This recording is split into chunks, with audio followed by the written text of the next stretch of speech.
Thank you very much, everybody, for coming here to this first and very special seminar, the first ever DRCC seminar on Zoom, o primeiro seminário do nosso departamento no Zoom. Vou falar em inglês porque temos alguns participantes fora, colaboradores e colegas, so I will continue in English. Today we have the great honor and pleasure to have the first speaker is Francesco Becattini. Most of his academic career was at the University of Florence, and he was first a pioneer of applying. He started out in experimental physics and then gradually migrated to theory. He was a pioneer in the use of statistical mechanics, something that many people were skeptical of at the time, to understand particle production at very high energies. This is something which was a very novel idea and is now widely used, and it's still a topic of great debate and attempts for an explanation. And then he moved towards the description of angular momentum and spin within such statistical mechanics systems, which again was something which was pretty fringe, and then it was moved into the mainstream by the discovery of spin polarization in heavy ion collisions, the fact that it seems that there is vorticity and the vorticity is strong enough to polarize particles. I just want to tell students that a lista de presença vai estar aqui. Eu vou simplesmente contar o número de participantes e registrar o número de participantes. Okay, I'm muting myself, and Francesco, you can start. Thank you very much. Thank you very much, Giorgio, for this kind introduction. And I first want to ask you if you can hear me well. Yep. Yes, very well. Can you hear me? Okay. Yes. Yes. So Giorgio told me that that the audience will be from many subjects in physics. So I decided to make quite an introductory talk to the subject. So there will not be, maybe it will be a sort of repetition for those who, for the experts working in heavy ion physics. Francesco, I'm sorry. I just want to say something logistical. Para estudantes, por favor, no chat, no Zoom tiene una função de chat. Por favor, escreva seu nome no chat, ok? Isso vai funcionar como lista de presença. Muito obrigado. Sorry, Francesco, you can continue. Yes, thanks. This talk will be, it is an update of a colloquium I gave a couple of years ago, and the title is somewhat connected to the original, say, to the cover of the Nature issue, where, sorry, made a mistake. Yeah, where the first measurement of the polarization in nuclear collisions at high energy was reported. And this was quite an excitement. The measurement was carried out by the STAR experiment at Brookhaven National Laboratory in the United States. And it was the first report of global polarization of particles in nuclear collisions of very high energy, which was interpreted as an indication of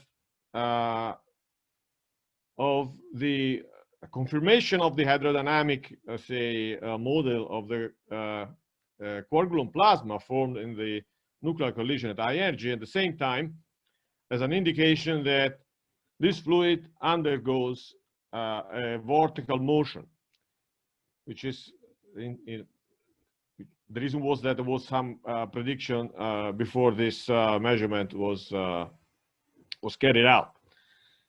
And it was quite an excitement, and the Nature editorial board decided to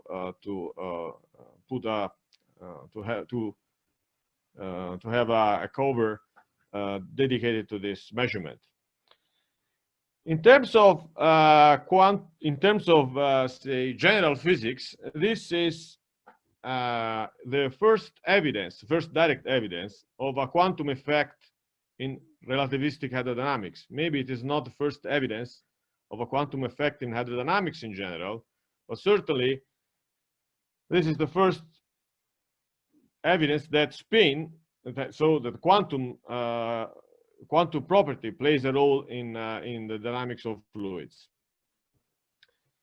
You can see this plot showing the measurement of the polarization of lambda particles. I will come back to that, so let me just go ahead.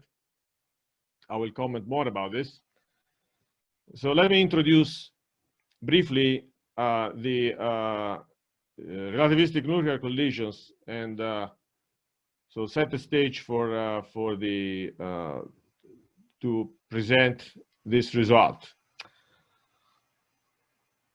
Relativistic nuclear collisions is, in a sense, is one of the frontiers of high-energy physics, where nuclei are collided at very high energy, and presently there are two facilities where these collisions are take place. One is Relativistic Heavy Ion Collider in Brookhaven, which runs at the center of mass energy of nucleon between 7 and 200 GeV, whereas in Europe, at the Large Hadron Collider at CERN, there is an ongoing program of colliding lead nuclei at an energy which is 1 order of magnitude larger, between 2.6, 2.5, and 5.5 tera-electron volts, so much larger energy. The goal of this heavy ion collision program of relativistic nuclear collisions is to produce and to study the phases of the quantum chromodynamics, the theory of strong interaction, at finite temperature and finite baryon density. So the idea is to produce what is commonly called the quark-gluon plasma, so a state of matter which is governed by strong nuclear interactions, and where the temperature is so high that these quarks and gluons behave as quasi-free particles in this interacting fluid. This is the theory. This is a slide dedicated to the theory underlying this experimental program, QCD. QCD is a theory of strong interactions, which has as fundamental fields the quark fields in 3 states of color. This is the color is the charge which is responsible for the strong interaction, and 8 gauge fields called gluons. The Lagrangian of QCD is written in the top of the slide, and it implies that the matter which is described by these fundamental fields has an equation of state depending on the temperature and the chemical potential, which is very hard to determine, and it's so hard that it can be determined only numerically by resorting to some, if you want, brute force numerical calculation on computers. In the slide, you can see a diagram showing. I have a technical question. Can you see the arrow moving on the screen? Yes. Yeah, okay. So you can see in this slide, you can see the predicted equation of, namely the relation between energy density and temperature, and pressure and temperature in QCD, and you can see that around the temperature of the order of 170, 160 MeV, there is quite a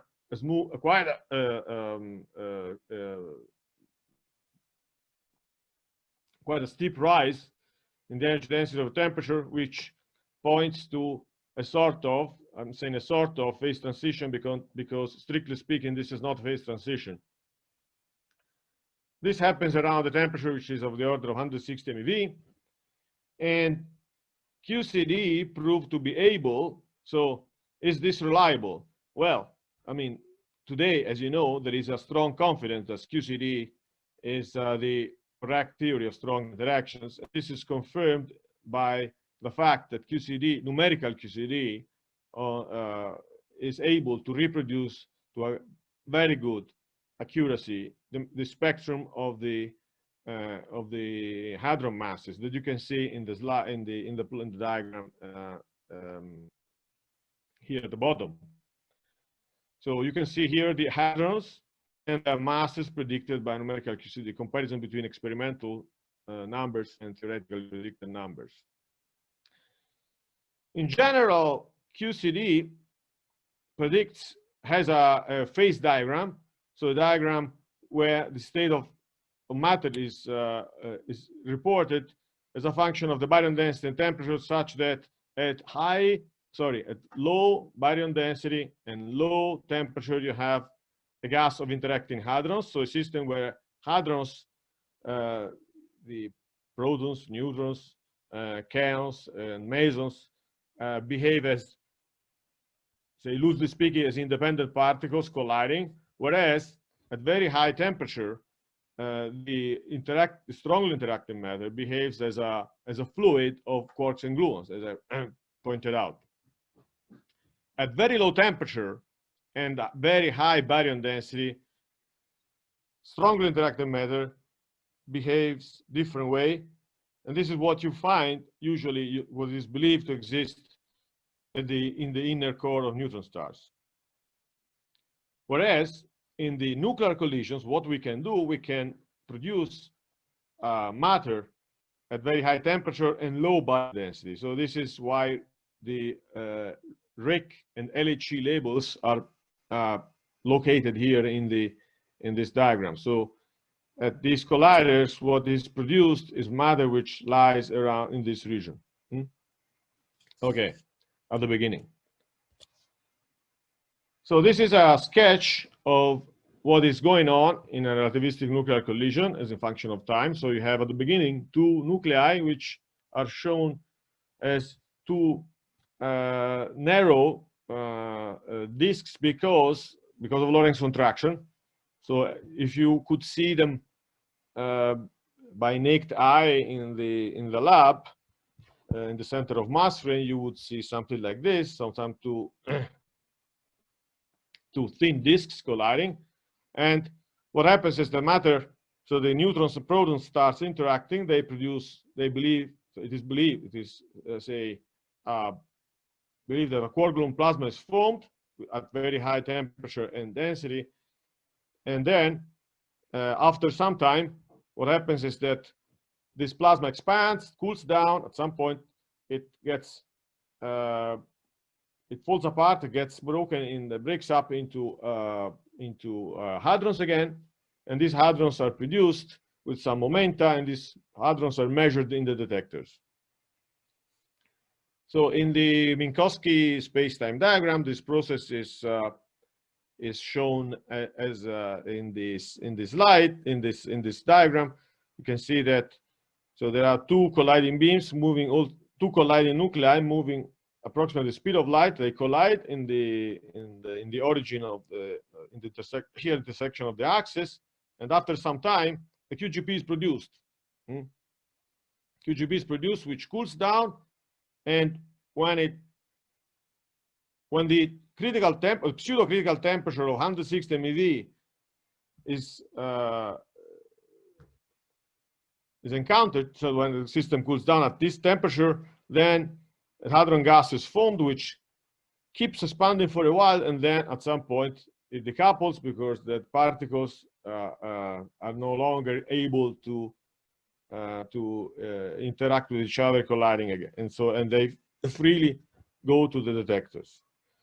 The time scale of this process is of the order of a 10 Fermi/C, which means 3 times 10 to the minus 23 seconds. So it's very, very small in our usual scales. However, it is long enough for the system to be considered as a fluid.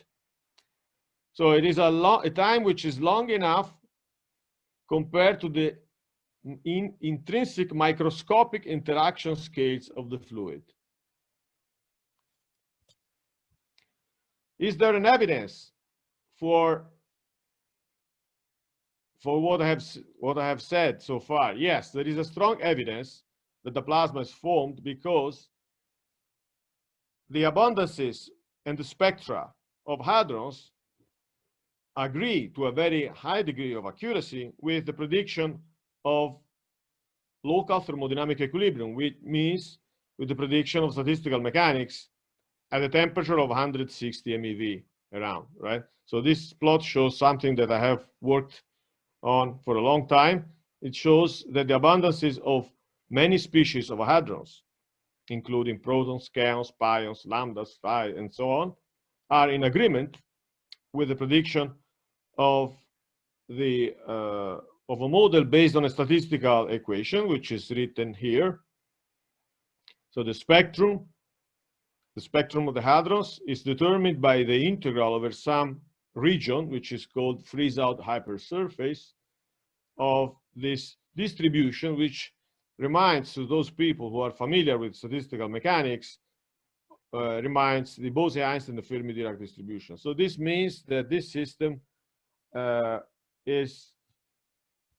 achieves at some point local thermodynamic equilibrium, which of course is a strong evidence that the statistical hydrodynamic model is a good model for what's going on in this collision.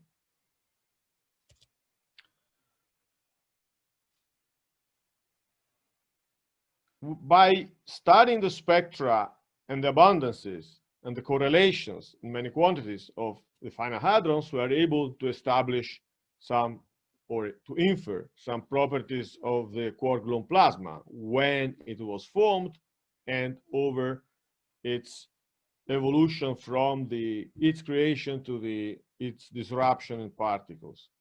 So QGP is an extraordinary fluid. So it is the most extreme fluid produced in a terrestrial laboratory. It is the hottest ever made. So it has a temperature of several thousand billions of degrees Kelvin. You can understand this is a very large temperature, but much, much larger temperature than the core of the sun. Of course, you cannot produce such a hot fluid if it was not a tiny fluid. In fact, this is the tiniest fluid ever made, in a sense. So it is only 10 Fermi across, because 10 Fermi is the order of magnitude of the size of two nuclei colliding. It is, but nevertheless, even though it is so microscopic, this size is sufficiently larger than the microscopic interaction scale. You can think of the mean free path, possibly of the mean free path of quarks and gluons, in order to be taken to be considered as an actual fluid. It has the largest initial pressure ever made. It has the largest initial energy density, which is a consequence of the largest initial temperature. And what is not so popular, even among the experts, it has the largest initial acceleration. So initial acceleration of the expanding QGP is of the order of 10 to the 30 times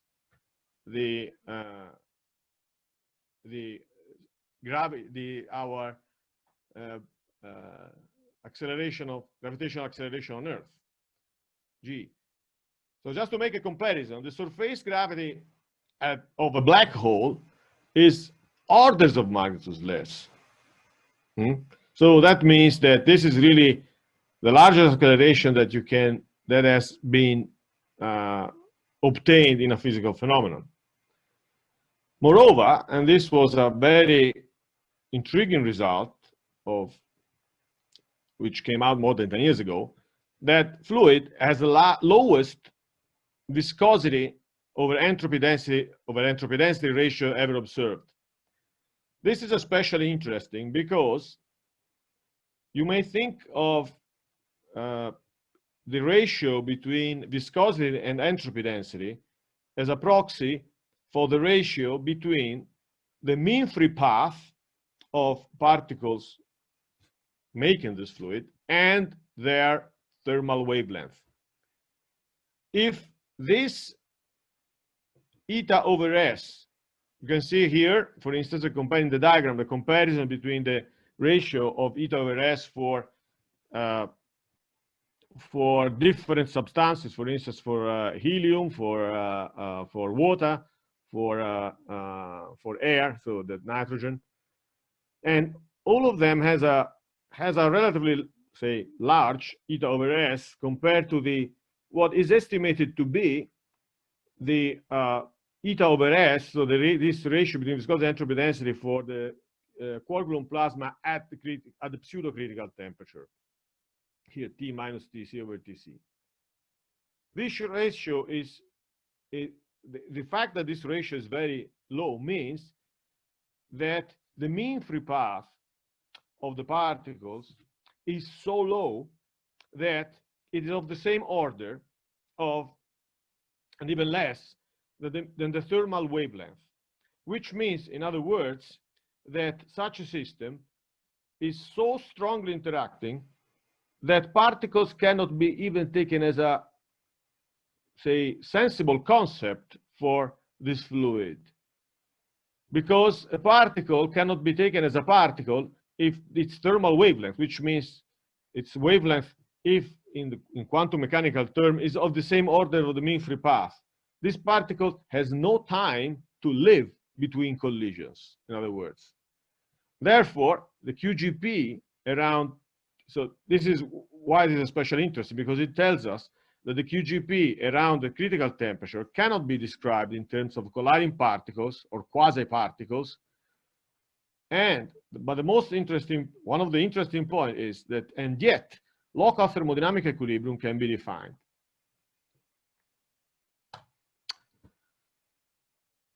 If local thermodynamic equilibrium can be defined, relativistic hydrodynamics can be used. And in fact, this is that we heavily rely on relativistic hydrodynamics in order to study QCD, the property of the plasma, as I pointed out. So kinetic theory would be somehow questionable, but since the concept of local thermodynamic equilibrium does not really require the concept of particles, it is possible to use relativistic hydrodynamics, because the only requirement in order to apply this concept is that you have a separation of scales. In other words, the microscopic interaction length, which can be as small as you want, must be much less than the length of the variation of quantity described thermodynamic equilibrium. In other words, temperature, velocity, chemical potentials, all the intensity thermodynamic quantities which are used to describe local thermodynamic equilibrium must be slowly varying compared to the microscopic interaction length. This allows us to use thermodynamic equilibrium locally and consequently relativistic hydrodynamics. This entails a formidable reduction of the dynamical degrees of freedom. You can understand this. If I have to study a system which is not a local thermodynamic equilibrium, I should solve the equation of the full set of equations from the Lagrangian, which is a formidable task. Whereas, if I have local thermodynamic equilibrium, the calculation of the process boils down to the calculation of the evolution of few classical fields. Classical because they are numbers, temperature, for velocity, by chemical potential. And they can be solved by using the equation of relativistic hydrodynamics, which are written on the left corner. In the figure, you can see that this is one typical event, which is this is a simulation of a nuclear collision events in time. Now let's come to the main subject of the talk. So polarization and vortices. So in peripheral collisions of nuclei, the plasma should have a large angular momentum. you can understand this. If you have a finite impact parameter, these two balls colliding have a relatively large angular momentum. Therefore, a large fraction of this angular momentum should be transferred to the plasma. If the plasma, say, achieves local thermodynamic equilibrium, which means that, in a sense, you can think of, in statistical mechanics, equipartition of the conserved quantities, means that energy, momentum are distributed, well, locally, but evenly locally to the various degrees of freedom. The same should happen for the angular momentum, which is also conserved quantity. Therefore, if you have an equipartition of angular momentum, what should happen is that part of the angular momentum should be distributed to the spin degrees of freedom and give rise to a polarization of particles, which should be, on the average, directed along the same direction of the angular momentum. This is not a new idea. That this is idea, say, it's not a new idea in physics. For the particular case of nuclear collision, it dates back to the early 2000s, when it was first proposed in this paper that this phenomenon should occur not on the basis of equipartition, but on the basis of a dynamical model involving, say, more or less, say, if you wish, in a more kinetic sense, so that particles colliding with, if there is a spin orbit coming, some of the angular momentum should be transferred to the spin degrees of freedom. The idea of using local thermodynamic equilibrium in order to calculate the amount of predicted polarization came later, a few years later, in these two papers. And then we'll see that if this local thermodynamic equilibrium is a very powerful, say, quantitatively very powerful assumption, because it gives rise to many quantitative predictions. And you will see that in the coming slides that it turns out that if local thermodynamic equilibrium applies, that the mean spin of the particles is proportional to a quantity which is related to vorticity. So it tells you something about how vorticose the motion of the plasma is, which is called thermal vorticity. This is a special kind. This is a relativistic effect, if you wish. Let me now try to explain how this comes about by starting from the very simple examples. Take an ideal, so how the spin is related to vorticity. Take an ideal gas which is put in a rigidly rotating vessel. A thermodynamic equilibrium, and this is also known from our textbooks. The gas has a velocity field. Once the thermodynamic equilibrium is achieved, this is a global equilibrium, as a rigid velocity field. So it must be rotating rigidly with this velocity field. Does not mean that this is a rigid body. This is the flow field. For the comoving observer, so now take the viewpoint of somebody sitting along the flow. So that just sits in a position which is not fixed, but it rotates. It is co-moving. For a comoving observer, the equilibrium particle distribution will be given by some well-known formula in non-relativistic statistical mechanics, which is the Gaussian, plus a term which arises from the fact that the co-moving observer feels a centrifugal potential and it feels apparent forces. So there is a potential to be written, and this is the formula which is the result of this exercise. Now we can calculate, once we have solved the problem from the point of view of the rigidly rotating observer, now we can calculate the same. So we can calculate the same distribution function from the point of view of the inertial observer, so of myself seeing this vessel rotating. And the result is that the distribution function is proportional to the usual e to the minus p squared over 2mt plus a term which involves the angular momentum of the particle, L, and the angular velocity omega divided by t. Okay? So this is very interesting because it tells us that the distribution function is no longer Maxwellian. It's not a longer a Gaussian, but it has this term which distorts the Gaussian by omega dot L. Now, seems quite natural to extend this to particle with spin. So if there is a coupling between omega and L, if the particle had spin, instead of being a spinless particle, then I should probably add, and this is the case, can be proved in a rigorous way, but let's try to introduce it smoothly. It is quite natural to include the spin beside the orbital angular momentum, so that in fact the distribution function would be a function of x, p, and s, another degree of freedom, and would look like this.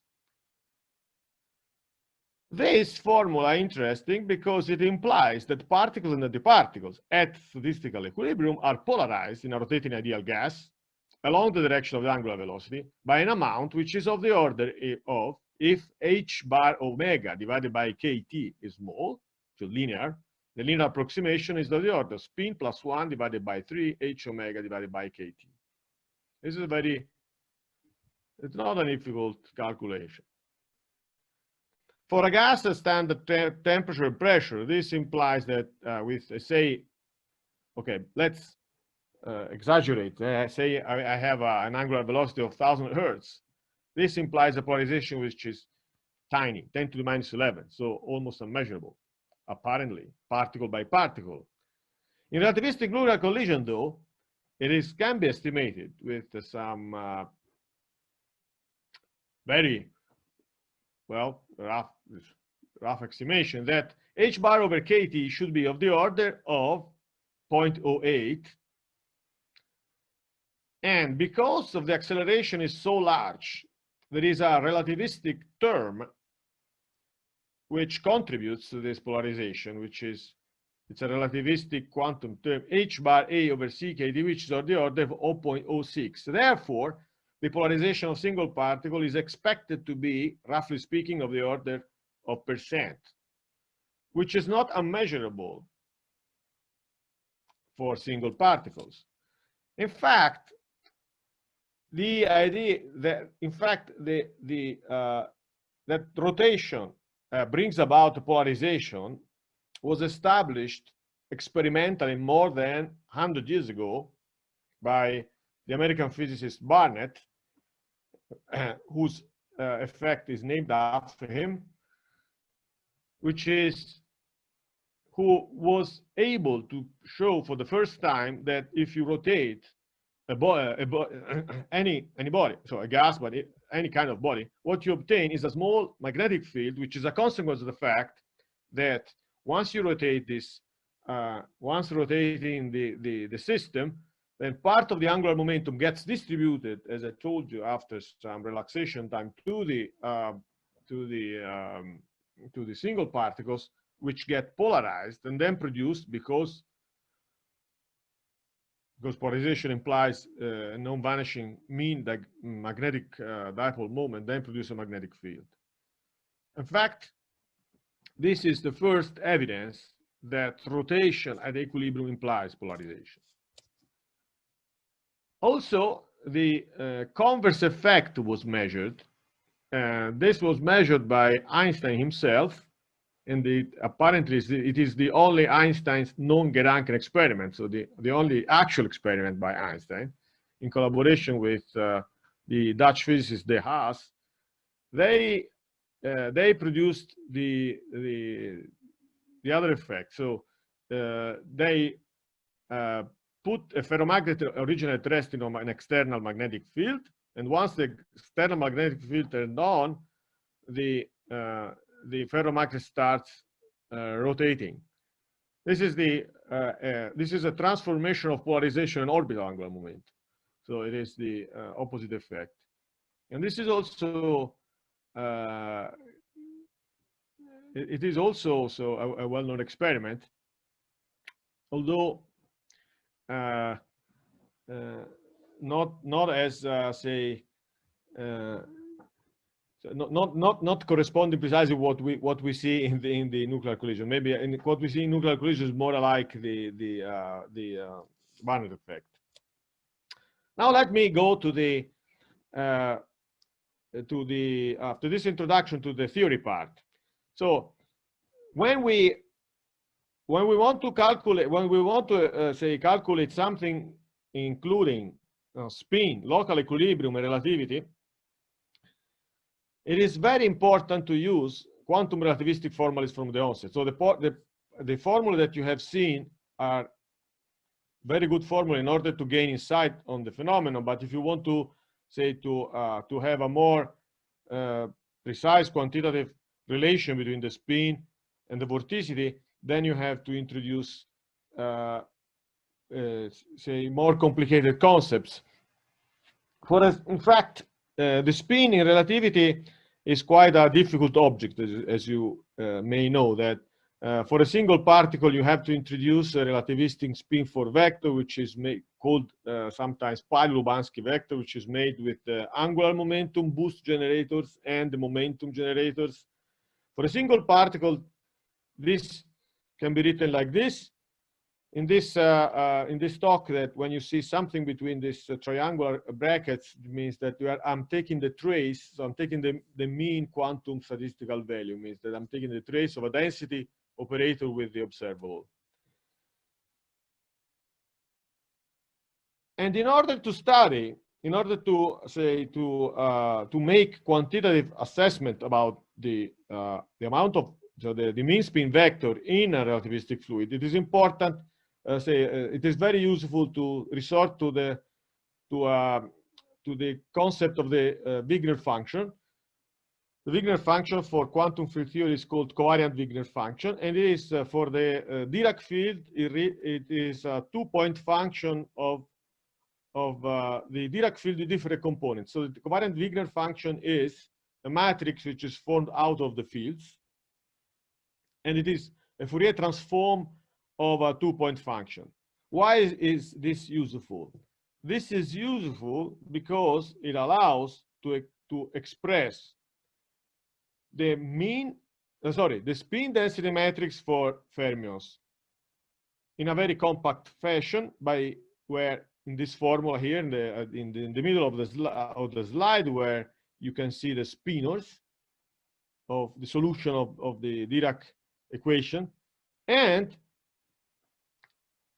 also, it allows to express in a compact fashion the mean spin vector as an integral over some 3D hypersurface of the covariant Wigner function, which is a function of the momentum and the position.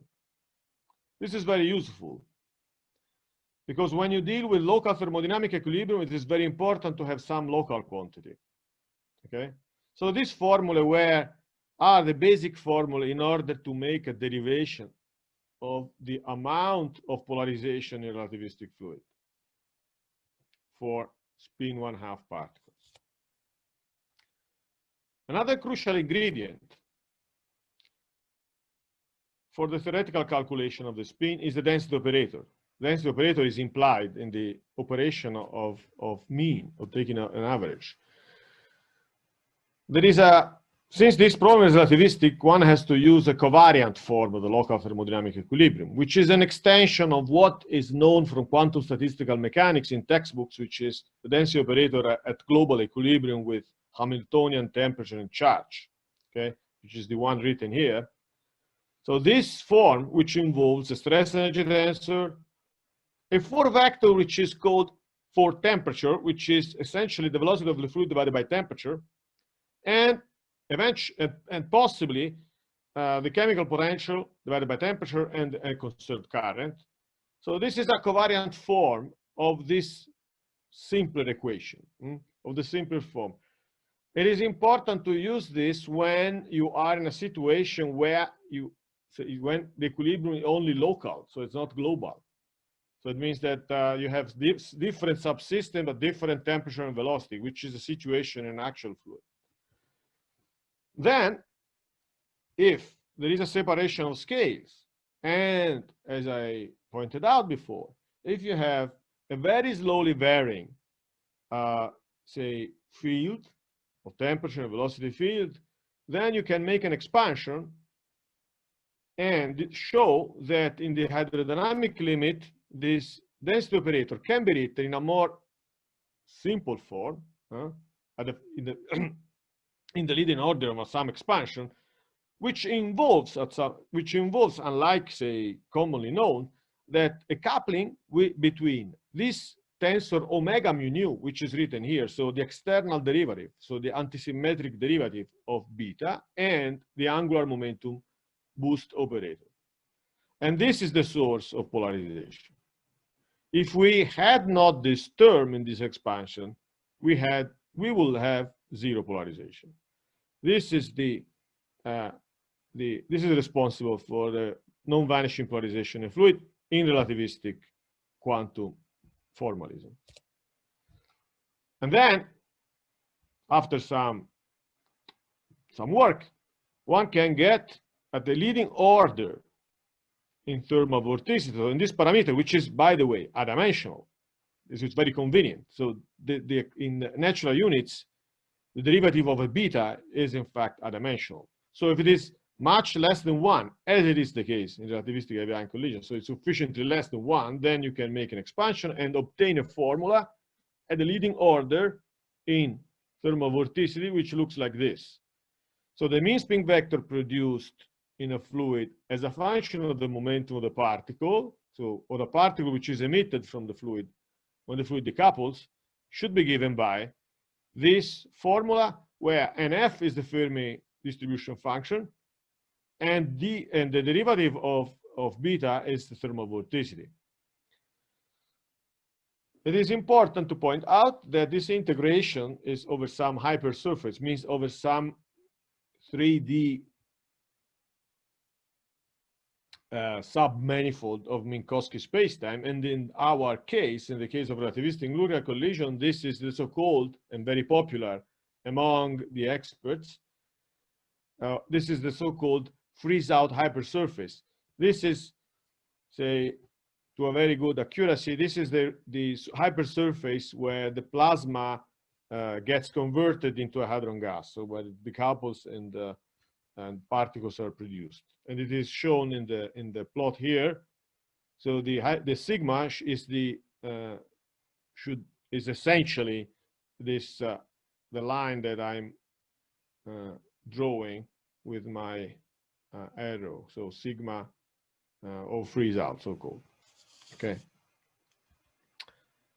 Now it's very interesting then to say examine this, to inspect this formula in more detail, and it turns out the polarization has 3 different contributions. The contribution which has a clear, which comes from the, say, classical analysis, is the so-called vorticus term, which is the one in the middle here. So it's proportional to the vorticity, as you can see, so omega, to the local angular velocity. And there is also a relativistic correction term which disappears in the non-relativistic limit when C is infinite. But it has 2 more terms. So the relativistic formula, the full quantum relativistic, involves 2 more terms. The first is a term which is related to the local acceleration. So also local acceleration of the fluid contributes to the polarization with this product between acceleration and velocity, and which is a relativistic term because it disappears when C squared goes to infinity. And there is also a term which depends, which could not arise from our simple analysis of a rotating gas in a vessel, because it is related to the fact that the system is not a global equilibrium. So it is a term which involves the gradient of the temperature and the velocity. This term does not disappear in the non-relativistic limit, and it is, to my knowledge, it is a new term contributing to the polarization, although not easy to highlight. So as I told you, these numbers, so if you now make quantitative analysis of the magnitude of these terms, that they are in relativistic heavy ion collision expected to be of the order of %. Therefore, they are very useful, but they are very, so therefore that you can, in principle, find a non-vanishing value of the polarization. So, and in order to measure the polarization of emerging particles, that all particles should be polarized, all fermions in particular. But in order to measure, the most convenient probe is the lambda hyperon, because the lambda hyperon can, say, somehow show its polarization in the decay of the weak decay of the lambda into a proton and pion. Therefore, it is somehow detectable by the experiments just by looking at the momentum distribution of the proton in the lambda red frame. This is a peculiar feature of the lambda because lambda decays weakly, and therefore polarization can be measured this way. Right? For part in if a lambda decayed, say, by conserving parity, that would not be possible. So that this is the reported distribution. By the way, this is something that my colleague and I think that in the audience, Mike Lisa was somehow worried about, was the fact that this parameter alpha has changed dramatically, I would say, in 2020. So that it was for a long time known to be estimated to be measured to be 0.642, and now it seems to have an upper sheet to 0.75, which will have an impact on the experimental curves and the theoretical curves as well. So that now that I have shown the formula, that it is possible to make a prediction to calculate the amount of polarization for relativistic fluid produced in nuclear collisions, and for this you need a model. So the hydrodynamic model, there are several, say, hydrodynamic codes available which calculate the velocity, temperature, and chemical potential of fluid from some initial conditions, and one of them is shown here in this plot. And it shows that these are the components of the polarization in different axes. So the axis referred to the, for instance, in this case, y is the direction of the angular momentum, actually minus y. X is the direction of the impact parameter, and z is the direction of the beam line of the two colliding, of the moment of the colliding nuclei. So you can see that it has in the x and z component have a quadrupolar structure with an oscillation as a the transverse momentum. Oh, sorry, that is as a function of the transverse momentum of the particle of the lambda. Whereas the component which is along the angular momentum, the y component, is mostly directed along the angular momentum, meaning that of course that it is the polarization along this direction is favored, so that the integral over the transverse plane in momentum gives rise to a non-vanishing value for the global polarization. And this, as I told you at the beginning, this was found. So this phenomenon was found by the experiment STAR in 2017, and it was really, in my view, of course, that was a very exciting result. And this is the original plot showing the polarization of lambda and anti-lambda particles as a function of the square root of s, because it was measured at different energy points, and it shows that, say, that in the first approximation, that lambda and anti-lambda have the same polarization. This is a typical signature of a statistical hydrodynamical driven phenomenon.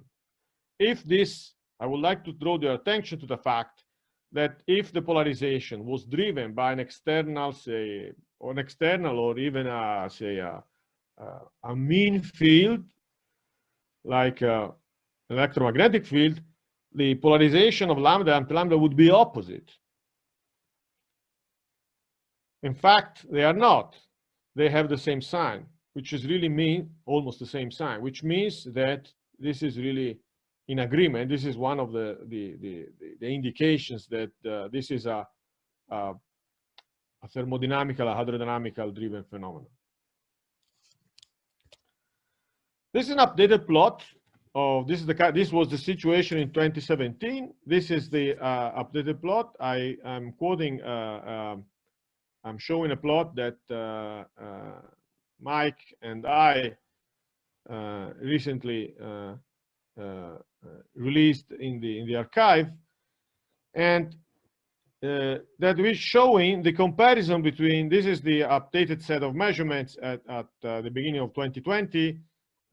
Compared with several predictions, and you know that showing that most of the predictions are in good agreement with the result, which means that this result is quite robust. There is a word of warning is the fact that what do I mean by different models? They do not differ for the use of the formula of polarization. The formula of the polarization, relating polarization of thermal vorticity, is the same for everyone. However, the way the thermal vorticity field is obtained is different. Okay, so that means that this comparison shows that different models lead to the same fluid, to the same thermal vorticity field. In other words, they lead to the same flow and temperature field prediction, more or less. Okay, which is very interesting because it means that the initial conditions are sufficiently constrained in nuclear collisions in order to obtain the same vorticity field. However, there are some puzzles. So that discrepancies arose when the experiments were able to make a more detailed comparison between the momentum dependence of polarization and the prediction, so the measurement and the prediction. You can see here in these two plots showing the polarization as a function of the azimuthal angle, which is the angle starting here from the axis from the x-axis here. So imagine that you have an x-axis drawn along the my pointer, and then you measure the polarization rotating counterclockwise this way. Okay, what you would expect here, polarization would increase going from the x-axis the y-axis, okay, whereas the measurement says the opposite. So the experimental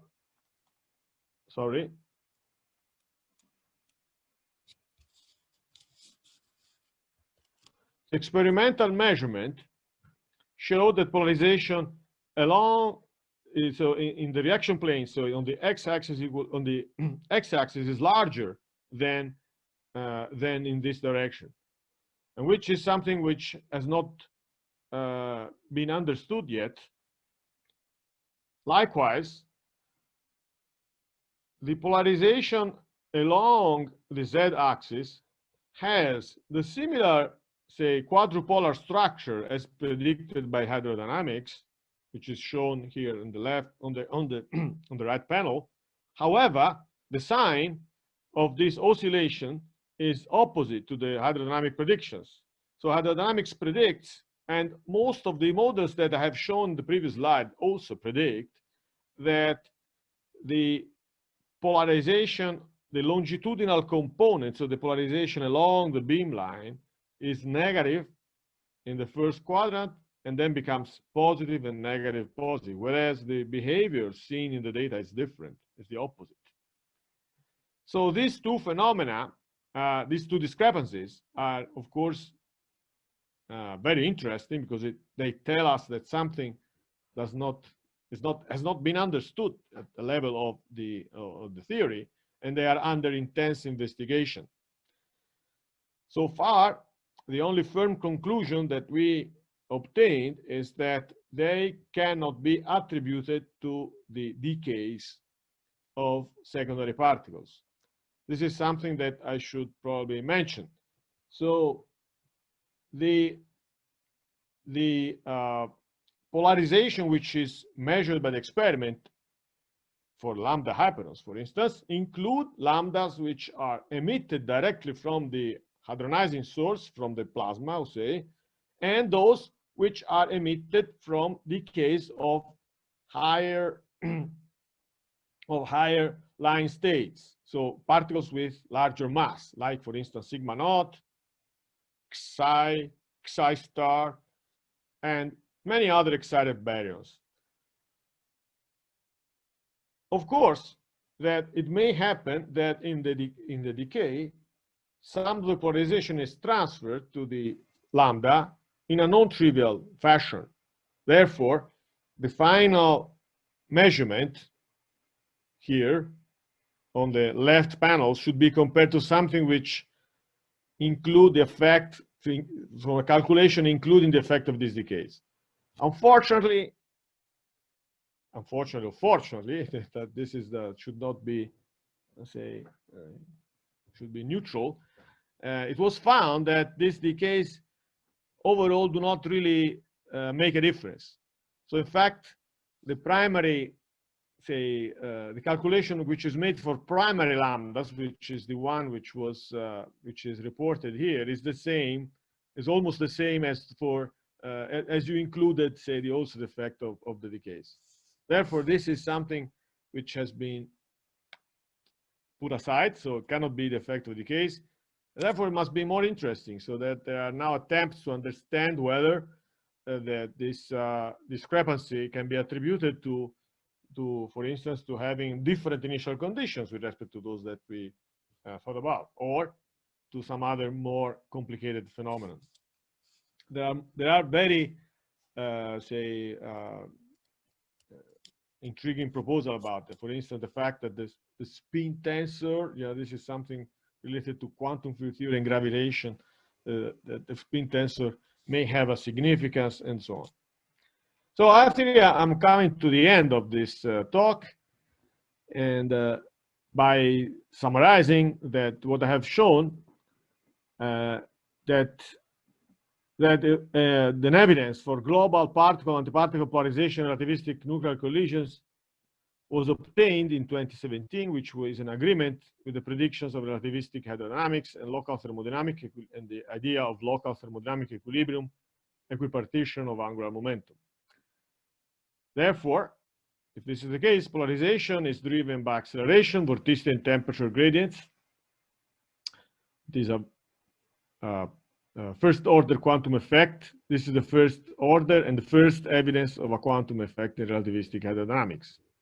This is very exciting for experimentalists as well, because it opens a new direction in relativistic nuclear collisions. This is a new degree of freedom which is available now to study the quark-gluon plasma dynamics, to probe it, and in general to study finite temperature QCD. And as I just brought up in my last slide, that spin relativistic matter raised interesting, very intriguing questions, both from the point of view of phenomenology, because there are discrepancies which are yet to be settled, and also intriguing theoretical problems involving the quantum field theory at the fundamental level. And I think I'm done, and I thank you again, Giorgio, for giving me this opportunity, and all of you for your patience. Okay, Francesco, thank you very much. We know how late it is in Europe as well. Let me just say is in. Does anyone have questions? It's supposed to be a procedure. If you have a question, can you put your name down on the chat and I will unmute you? There is also a hand-raising procedure, but I do not see a hand-raising icon here. So can you please put? Can you please give me? Can you please put a chat If you click in, Giorgio, if you click in participants, you're going to see the raise hands. Ah, no, I have participants in front of me. Let me just unmute everybody. I think it's safe to do this. Well, it's better if each individual that's about to speak unmutes. If you unmute everybody, then you get everybody unmuted. That's a bit extreme.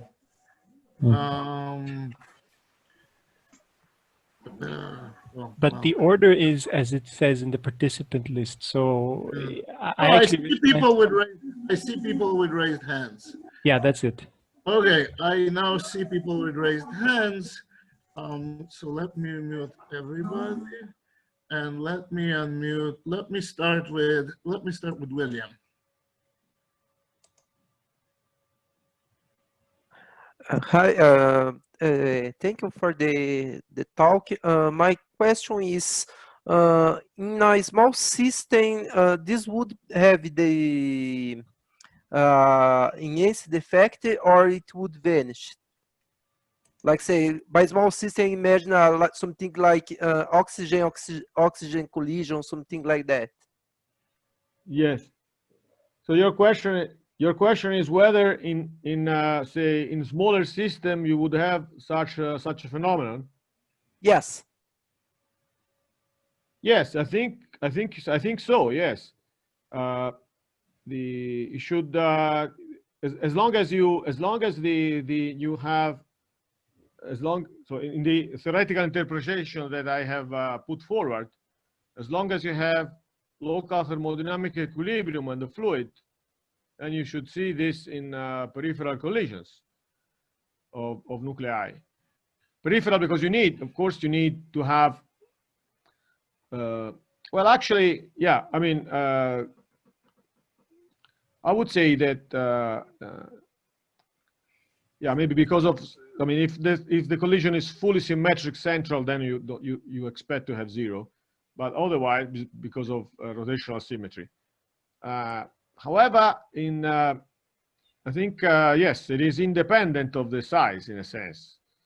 So, of course, it is more difficult to observe this experimentally because it's more difficult maybe to separate, say, the samples of different impact parameters. I don't know, but in principle, it should be there. Okay, thank you. Orlando? Hi, I have two questions. One question is, how you estimate this very high acceleration of 10 to 30, 10 to 20 meters per second? How you estimate this number? Where this coming from? Yeah, I can tell you that it's a very rough estimate, but based on the fact that, you can make, say, more accurate calculations, of course, based on the hydrodynamic model. So you can draw. So the people dealing with numerical codes, they can do that. They can draw acceleration field at the beginning. My estimation of 10 to the 30 was based on the following idea: that say assume you have some initial temperature, then you know what is the pressure, say, at the center of the collision. Okay. So every time you collide two nuclei, you have a center which is of the almond-shaped region, which is the overlap region. So in the center of this, you have a very, very high pressure, which depends on some temperature. Okay. Then what you have is that this pressure becomes zero within a few Fermis. So essentially zero. So from very high value to essentially zero within 6 Fermi. So you can estimate and make a rough estimate of the pressure gradient. Then you divide by the density itself, and then you get the acceleration according to the Euler equation. I see. That is the very, very rough estimate. And if you want to do something, of course, more accurate, then you have to use, say, the hydrodynamic model. More or less that but you can get an order of magnitude this way. Okay. And the order of magnitude is very large, simply because this is the place where the gradient of pressure is very large. Because the pressure is the pressure of the quark gluon plasma, which is huge, which vanishes, essentially vanishes, within a distance of 6 Fermi. Now, if we make the ratio of this of the pressure difference divided by this distance, then you get a huge pressure gradient. Okay. And this pressure gradient divided by the density itself gives you the acceleration. Okay. Okay. Okay. And So another question. Yeah. You have 2 slides ago before this last one about one plot about this polarization as a function of the energy. I think the previous maybe is the best. Sorry. Yeah. Okay. This is the same. If you understand correctly, I don't know if you understand correctly. This is what it means that when you increase the rise of x, when you decrease, you have more polarization, and then, which I understand from you, this means that you have more vorticity and more rotation in the system. This is correct? This is okay. So this is the global polarization measured along. Well, in a sense, it is, yes. Maybe I think the person who can answer this question more in detail is Yuri Karpenko. I think he's in the audience. So that he knows the reason, the hydrodynamic reason why this happens. Okay. And he can explain it to you better than me. What I have understood is the fact that what I can tell you, say now, I have a very hand-waving argument, is the fact that when you collide two nuclei, what determines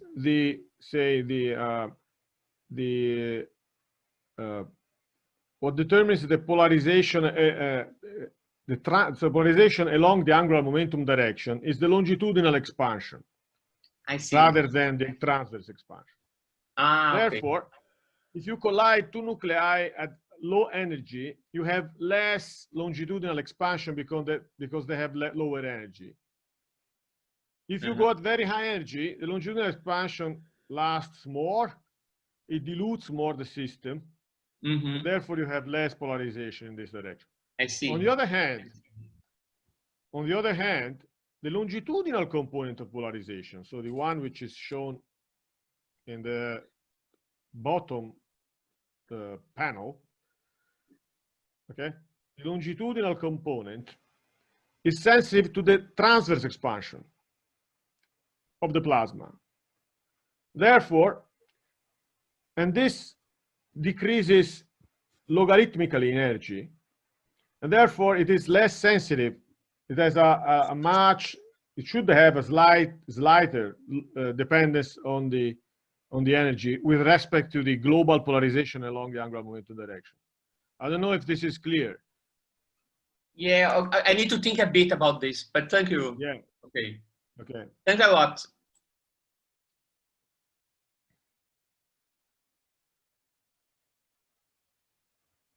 I finished. Yeah, okay. David just told me that his question was included in, David told me that his question was included in Orlando's question. So let me unmute Yuri. And then, is he unmuted? Yeah. I think I am. Oh, hi, Yuri. We have two questions from. Hey, Francesco. Nice to see you. So yeah, so coming to this last question, I mean, I think it's, I would basically agree with how Francesco explained the energy dependence of both effects. Okay, but now I actually have a question. So so to this very last slide, so the puzzles in the current measurements. So I noticed that at the last Quark matter, there were, I mean, I think it was Kun Wang who was basically showing a study trying to relate essentially patterns in different vorticities. I mean, in the T vorticity, the non-relativistic vorticity and thermal vorticity, and basically showing that I think rather by accident the patterns which are seen in this momentum differential polarization measurements, they basically align with the T vorticity. So yeah. I guess that that's basically by accident, but I would like to actually hear your opinion on that. Yeah, I mean, it is certainly an interesting observation. So far, it is essentially empirical.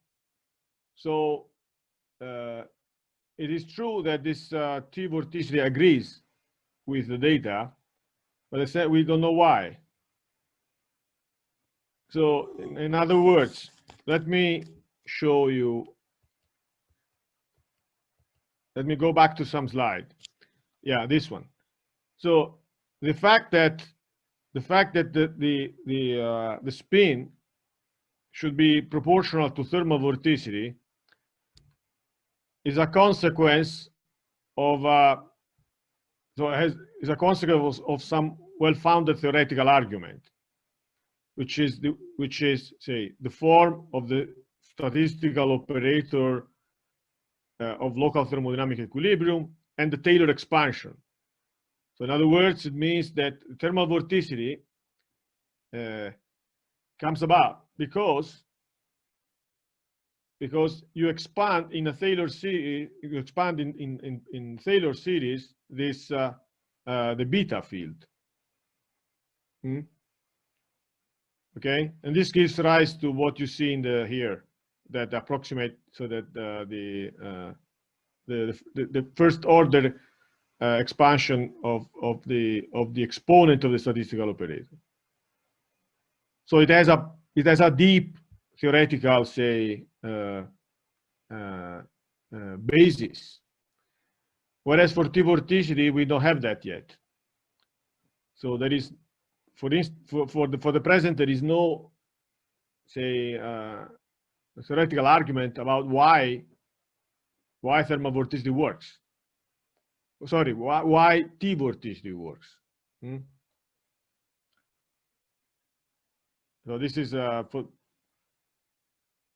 and so until we don't, if we had a strong theoretical, say, argument about, say, that the thermal vorticity is not correct and we should replace it with T, then okay.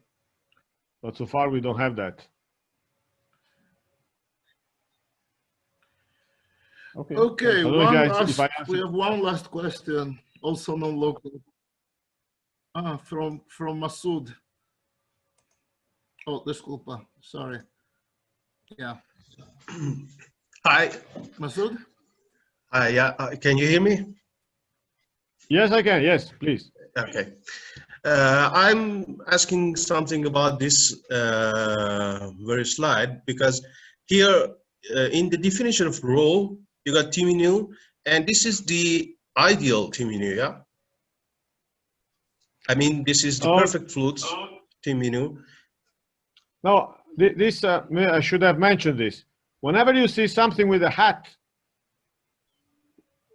in my slides, whenever you see something with a hat, with a upper hat, it stands for operator. Therefore, this is the operator T mu, which is made with the quantum fields. Okay, but in the by the hydrodynamical limit here, you mean that it's essentially, effectively, the perfect fluid one? No, by hydrodynamic limit here, by hydrodynamic limit, what I mean is that beta and zeta, which are sort of include temperature, chemical potential, velocity fields. So they had the so-called hydrodynamic or thermodynamic fields. They should be very slowly varying compared to the microscopic scales, which include, say, the thermal wavelength of the particles, the mean free path. So every microscopic length should be much smaller than the length over which these fields vary significantly. And this is what happens, for instance, in air. In air of this room, maybe in Brazil it's a little different because you are summer, aren't you? I don't know. No, that is fall in Brazil. That in this room, the mean free path of nitrogen is of the order of some tens of nanometers. It's of the order of 70 nanometers.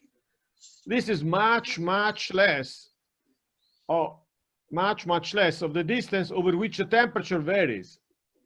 So near my laptop, the temperature maybe it's around 21 degrees. But in order to get to to 20.5, you need to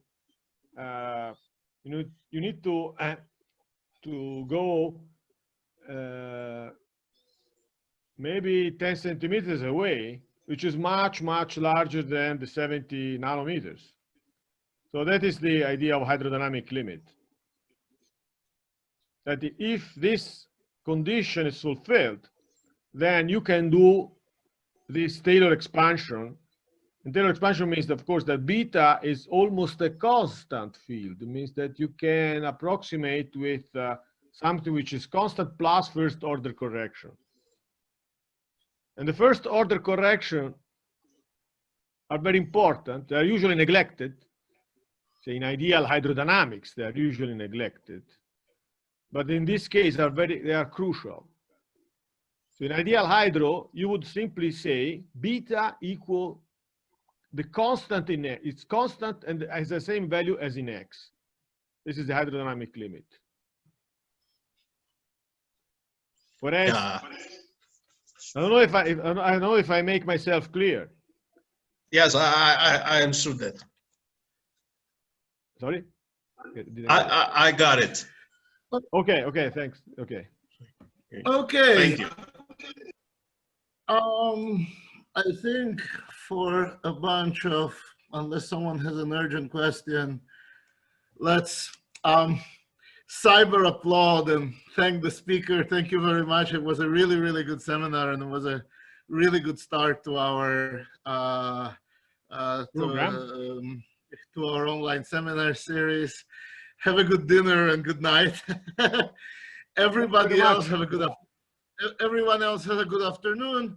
Any students at the last moment, alguns estudantes que querem assinar a lista de presença, fazem isso agora. Última chance. I will stop recording. Probably the next seminar will be in 2 weeks and I will announce it. Thank you very much. Thank you, Giorgio.